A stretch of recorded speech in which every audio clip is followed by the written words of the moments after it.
నమస్తే. ప్రస్తుతం మనం కొడంగల్ నియోజకవర్గం స్థానికంగా సంగాయిపల్లి గ్రామ పంచాయతీ పరిధిలో ఉన్నాం.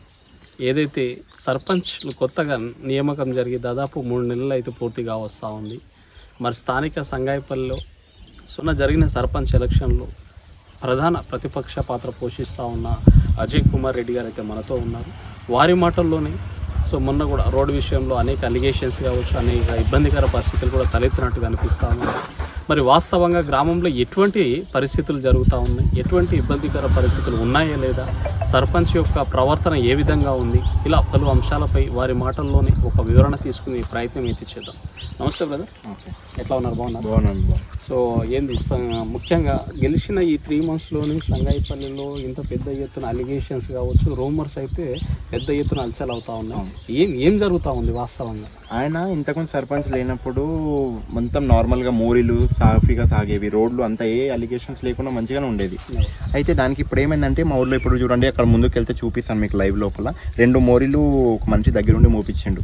ఇప్పుడు వాటర్ మొత్తం అక్కడ జామ్ అవుతాయి, వాటర్ జామ్ అయ్యి పక్కల ఇంట్లోకి అవేం పోవడం. ఆయన దానిపైన అది మూపిచ్చి కూడా దాదాపు 1.5 months అవుతుంది. ఎవరు సర్పంచ్ దగ్గర ఉండే? సర్పంచ్ పక్కన ఉన్నాడు, మూసేటప్పుడు చూసిండు, గొడవ పెద్ద గొడవ అయింది. ఆయన ఇంట్లో నుంచి బయటికి వెళ్ళకుండా ఇట్లా తొంగి చూస్తున్నాడు. కానీ ఈ గొడవ ఎందుకు అవుతుంది, ఎందుకోసం కొట్లాడుతుర్రు, ప్రాబ్లమా, నేను సాల్వ్ చేస్తాను, ముందరికి రావట్లేదు. ఆ మోరీ మూచి కూడా 1 నెల అవుతుంది, ఎందుకు అడగట్లేదు. ఇప్పుడు రోడ్డు ఏదైతే అలిగేషన్స్ ఉందని చెప్పారు, అది మా భూమి ఉంది, దానికోసం మేము అడ్డం వేసినాం. అలాగనే పక్కన వేరే రోడ్డు లాస్ట్ ఇయర్ మేము రోడ్డు వేస్తున్నప్పుడు ఒక వేరే వాళ్ళు రోడ్డు ప్లేస్ లోపల ఇందిరమ్మ ఇల్లు కట్టారు. ఆ ఇందిరమ్మ ఇల్లు వీళ్ళ పైన గవర్నమెంట్ ఎట్లా శాంక్షన్ చేసింది రోడ్ ప్లేస్ లోపల, వాళ్ళు కడుతుంటే వాళ్ళకి బిల్లు ఎట్లా పాస్ చేస్తుంది, ఇవన్నీ ఎందుకు పట్టించుకోరు సర్పంచ్ గారు. ఆయన సర్పంచ్ కాకన్నా ముందు క్లియర్ ఉండే, కానీ ఇప్పుడు చాలా అడ్డంకులు అవుతున్నాయి ఊరు ప్రజలకు. కానీ దానిపైన ఆయన యాక్షన్ తీసుకోవట్లేదు. ఆయన వచ్చేసి 2 రోజులు ఉంటాడు, ఇప్పుడు ఊళ్ళో కూడా లేడు, పోతాడు మల్కాజ్గిరిలో ఉంటాడు. ఆయన సంగాయిపల్లి ఊరికి సర్పంచా లేకపోతే మల్కాజ్గిరికి సర్పంచ్? ఆయన మా ఊరి ప్రజలకు చేయకుండా అక్కడెక్కడో మల్కాజ్గిరిలో ఆయనకి ఏదో సన్మానం చేస్తారని అవన్నీ గ్రూప్లో పెట్టడం. నీకు మల్కాజ్గిరిలో చేస్తే మల్కాజ్గిరిలో వాళ్ళకే చెప్పు, మా ఊరి ప్రజలకు ఏం చేసినావు, మా ఊరి ప్రజలు నేను ఎంత మెచ్చుకుంటున్నారు, వాళ్ళకి నువ్వు ఎంత సహాయపడ్డావో వాళ్ళు చెప్తారు. నీకు అక్కడ ఎవరికో చేసి అది మా దగ్గర వచ్చి చెప్పడం ఏంది? ఇప్పుడు మొన్నటి కూడా జాతర అయితే మా పిల్లలకు అప్పుడైతే యూత్ పిల్లలకి అందరికీ ఏమని చెప్పినంటే శివాజీ విగ్రహం పెడదాం, మీకు చిన్న క్రికెట్ బాల్, ఒక మినీ గ్రౌండ్, ప్లే గ్రౌండ్ చేస్తామని చెప్పారు. తర్వాత యూత్ పిల్లలంతా పోతే అడగడానికి పోతే సార్ యూత్ పిల్లలు అందరు కలిసి ఇట్లా వాలీబాల్ ఆడదాం అనుకుంటున్నాను. మన ఊళ్ళో యూత్ ఉన్నారా అంటే ఓట్లు అడిగేటప్పుడు యూత్ ఉన్నారు, అందరు కనిపించారు, కానీ తర్వాత వాళ్ళకి ఇచ్చిన ప్రామిస్లు నెరవేర్చేటప్పుడు యూత్ పిల్లలు లేరా మీకు? ఇంకొకటి, శివాజీ విగ్రహం పెట్టిస్తానని చెప్పి మాట ఇచ్చి మొన్న ఉండేసి నా దగ్గర డబ్బులు లేవు, మీరు అందరికి చందాలు వేసుకొని పెట్టుకుంటే, మరి ఫస్ట్ ఎందుకు ఇచ్చినావు నువ్వు ప్రామిస్ పెట్టిస్తా అని? ఎన్ని రోజులు అవుతుంది మీకు కూడా తెలుసు. సీఎం కాన్స్టిట్యుయెన్సీ లోపల గ్రామ పంచాయతీ లేని ఊరు ఒక విలేజ్ అవుతుంది, మా ఒక్క విలేజ్. అది వచ్చి కూడా చాలా పెండింగ్, ఇప్పటి వరకు కూడా ఎందుకు ఆ వర్క్ స్టార్ట్ చేయట్లేదు? మరి ఏమంటా ఉన్నాడు ఇవన్నిటి గురించి మాట్లాడితే? ఆయన దగ్గర మాతో మాట్లాడతాయి కదా, ఆయన ఉంటే కదా మేము పోయి అడగడానికి. గ్రామ సభ మీటింగ్స్ పెడతారు, గ్రామ సభ మీటింగ్స్ పెట్టినప్పుడు ఆయన ఏదో చెప్పేస్తారు, గొప్ప మన ఊరు ఇట్లా అట్లా అని చెప్పేసి వెళ్ళిపోతాడు అంతే. మొన్న గ్రామ సభ మీటింగ్ పెడుతుంటే ఎవరు ప్రజలు రావట్లేదు అని చెప్పి, పెన్షన్లు ఇస్తున్నారు, కొత్త పెన్షన్లు ఇస్తున్నారు అని చెప్పి మైక్లా పిలిపించుకొని ప్రజలు వచ్చారు. కొందరు ఈ ఇంట ఆమె బండెక్కి బుక్ పట్టుకొని పోయింది, పెన్షన్లు ఇవ్వడానికి వచ్చింది. మొన్న 2వ తారీఖు రోజు గ్రామ సభ మీటింగ్ అయింది కదా, ఈ ఇంట ఆమె బుక్ పట్టుకొని పోయింది, పెన్షన్లు ఇస్తున్నారు అన్నట్టు. అంటే ఎవరు మీటింగ్లకు రాకపోతే కొత్త పెన్షన్లు ఇస్తున్నారని చెప్పి చెప్తారా ఎవరన్నా? ఎవరు ఇష్టం ఉంటే వాళ్ళు వస్తారు. సో ఎటువంటి గ్రామానికి సేవ చేయాలని తపనతో మాత్రమే నేను వచ్చినా, నాకు ఎక్కడ పిల్లలు లేకపోయినా గ్రామమే నా పిల్లలను ఆ విధంగా సేవ చేస్తా ఉన్నా అని చెప్పేసి ఆయన యొక్క. నీకు గ్రామానికి నీకు సేవ కావాలన్నప్పుడు పదవితో ఏమవసరం నీకు? అంటే పదవి ఉన్నప్పుడు ఇంకొంచెం అభివృద్ధి చేయడానికి అవకాశం ఉంటుంది, కానీ ఇప్పుడు అభివృద్ధి లేదు కదా, దానికి అడ్డంకులు వచ్చినాయి కదా. నువ్వు పదవిలో ఉన్నాక, ఇంతకుముందు నువ్వు లేనప్పుడు మోరికి అడ్డంకులు లేకుండే, రోడ్డుకు అడ్డం లేకుండే, బాటలకు అడ్డం లేకుండే, కానీ నువ్వు వచ్చి అడ్డంకులు చేసినావు కదా, నీ వల్ల ఏం ఉపయోగం ఉంది? ఉన్నదానికి నువ్వు అడ్డంకు అయినావు. సో గ్రామంలో కొన్ని ఏళ్ళ నుంచి ఇప్పుడున్న రోడ్లు కావచ్చు, ఇప్పుడున్న ఏవైతే మోరీలు కావచ్చు, కొన్ని ఏళ్ళ నుంచి ఉన్నాయి. సో దానికి కావాలని చెప్పేసి అజయ్ కుమార్ రెడ్డి సర్పంచ్కి అడ్డంకి సృష్టిస్తా ఉన్నాడు అనే విధంగా ఆయన వర్షన్ ఉంది. అవును, ఆ వర్షన్ ఎందుకని అంటే మా ఊరి ప్రజలు మాకు వాళ్ళది ఏదో ఉండండి, ఇప్పటికి మా దాంట్లోనే నడుస్తారు కదా అని చెప్పి అన్నాం. వాళ్ళు మాకు చూసి మాకు చేయనప్పుడు మాకు డబ్బులు ఇచ్చి కొనుక్కోమను, మా ల్యాండ్ ఫ్రీగా ఎందుకు ఇవ్వాలి? వెనకటి నుంచి మీరు అన్న దాదాపు ఒక 40-50 సంవత్సరాల నుంచి ఉన్నప్పటి నుంచి అంటే ఆ రోజు ఊర్లో పట్టణంలో ఎవరు చెప్తే వాళ్ళ మాట అన్ని నడిచినాయి. వాళ్ళు ధనాలు ఇచ్చిండ్రు, డబ్బులు బాగున్నాయి వాళ్ళ దగ్గర. అప్పుడు ఇంటి ముందర 10 మంది పనులు ఉండే, అందరు మాట వింటుండే. ఇప్పుడు ఎవరు వింటున్నారు? ఎవరు వినట్లేదు. ముందర ఒక మాట మాట్లాడతాం, తర్వాత ఒక మాట మాట్లాడతాం. వాళ్ళ దగ్గర ఎవరు మా మాట వినట్లేదు కాబట్టి మా ల్యాండ్ తో సంబంధం ఏంది అంటారా? అట్లా మా మాట వినట్లేదా అంటే కనీసం మేము ఇంత చేసిన దానికి మీకు ఒక డిజర్వ్ చేయాలి కదా. ఎన్ని రోజుల నుంచి మా దాంట్లోనే ఉంటున్నారు. మా దాంట్లో ఉన్నప్పుడు కనీసం అది చూడగలనప్పుడు మీరు మా చూడనప్పుడు మేము ఎందుకు చూడాలి మీకు? ఇప్పుడు కొడంగల్లో కూడా మీకు నన్ను పోతే పక్కకు పోతే ప్లాట్ దగ్గర కూడా చూసుకుని మోరీ అవును, బట్ మొక్కలు ఎందుకు చూస్తారు? డైరెక్ట్ నువ్వు డబ్బులు ఇచ్చి కొనుక్కో, నాకు కాంపెన్సేషన్ ఇచ్చేసేయండి. మోరీలు కట్టుకోండి, రోడ్లు వేసుకోండి, ఇండ్లు కట్టుకోండి, నా కాంపెన్సేషన్ అవును నాకు ఇచ్చేయండి. నేను ఎందుకు అడ్డం వస్తాను మీ దగ్గరికి? రాను కదా. సో నేను అంటే ఊరికి నాకు తగ్గట్టు, నా ఆలోచనలకు తగ్గట్టు ఊర్లో వాతావరణం అయితే లేదు. సో ఇవన్నీ నచ్చకపోతే నేను రాజీనామా చేస్తాను కూడా అక్కడెక్కడ సోషల్ మీడియాలో మెసేజ్లు కూడా వైరల్ అవుతున్నట్టు. అవును అన్నాడు. ఆయన మనస్తత్వానికి ఎవరు సరిపోరంట. ఆయన 2012లో ఒక 5 కోట్లు ఉంటే ఆయన అప్పుడే ఎమ్మెల్యే అవుతుండేనంట. ఆయన మా పెద్దనాన్న గారు ఆయననే చిన్న ఉన్నప్పటి నుంచి స్నేహితులు 60 సంవత్సరాల నుంచి. ఆయన అప్పుడే ఆయనకున్నది మా ఊళ్ళో మొత్తం ఎవరు ఫ్రెండ్సే లేరంట, ఆయన ఒక్కడే ఫ్రెండ్ అంట.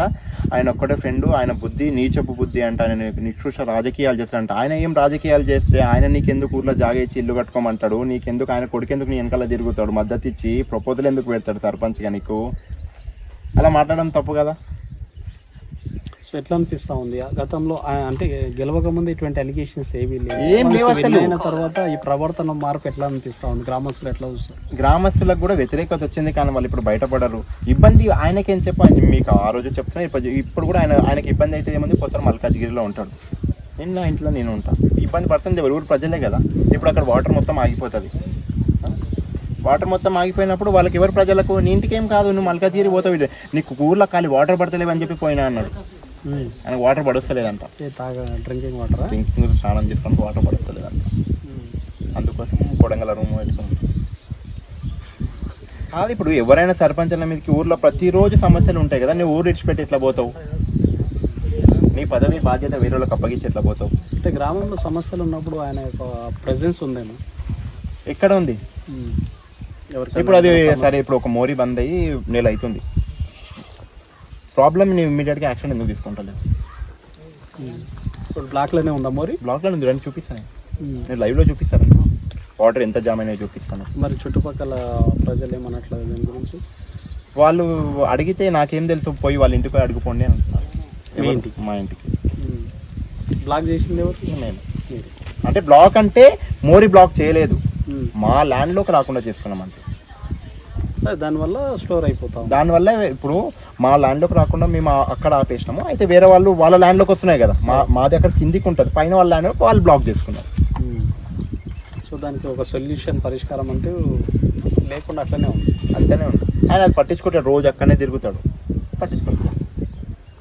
ఓకే, ఈ రాజకీయాలు ఇవన్నీ ఇట్లా కొనసాగుతూ ఉన్నాయి కాబట్టి మరి అప్కమింగ్ ఎంపీటీసీ ఎలక్షన్స్ కూడా వస్తూ ఉన్నాయి. సో మరి మొన్ననే స్వల్ప మెజార్టీ చేసుకున్నట్టున్నారు. మరి అవకాశం వస్తే రిజర్వేషన్స్ అనుకూలంగా ఉంటే మరొకసారి మీ యొక్క అదృష్టాన్ని పరీక్షించుకోవాలనే అవకాశం ఏమన్నా ఉంది? సో తప్పకుండా నిలబడతాను. తప్పకుండా నిలబడతాం. అది గెలుపోవటం అనేది ప్రజల చేతిలో ఉంటుంది, కానీ పోటీ చేయడం మా వంతు. అందులో మరి కాంగ్రెస్ పార్టీ స్థానికంగా రూలింగ్లో ఉంది. సో మీరు కూడా పార్టీ కష్టకాలంలో ఉన్నప్పుడు కూడా మీలాంటి కార్యకర్తలు ఉన్నారు. సో మరి ఈ గ్రామంలో అంజిలప్ప, ఇది రోడ్డు ఖరాబ్ ఉండదు, రోడ్ వేస్తే బాగుంటుంది. ఏమో రోడ్ ప్రాబ్లం ఉంది? రోడ్ ప్రాబ్లం ఉండదు సార్. పిల్లలు స్కూల్కి పోతారు, అక్కడెక్కడ కింద పడతారు, బుర్జా ఉండదు ఇట్లా. ఇక మాకు కూడా ఓనికి ఇబ్బంది, ముసలోళ్ళు ఉండరు. ఎక్కడ నుంచి ఎక్కడి వరకు ఉంది రోడ్డు అన్ని వచ్చి అక్కడి టెక్స్టైల్ కాని వచ్చి ఈ రోడ్డు కలిపితే కూడా సార్ వనకాలంలో చాలా ఇబ్బంది ఉండదు. ఎన్ని ఏళ్ళ నుంచి ఉంది ఈ సమస్య? ఇది 6-10 ఏళ్ళకి వచ్చి. మరి చెప్పలేరు ఇంతకుముందు నాయకులకు? వాళ్ళకి ఎవరికి చెప్తే ఎవరు పట్టించుకోలేదు. మరి ఇప్పుడున్న సర్పంచ్ ఇప్పుడు సార్కు అడిగినాము, చేతం అన్నాడు. ఇంకా ఎప్పుడైతే చేయలేదు, శాంక్షన్ అయింది, చేతం అన్నాడు. శాంక్షన్ అయిందని చెప్పిండు. ఎప్పుడు చెప్పిండు? 15 దినాల కింద చెప్పిండు. శాంక్షన్ అయింది, వేపిస్తా అన్నాడు. వేపిస్తా అంటున్నాడు కదా.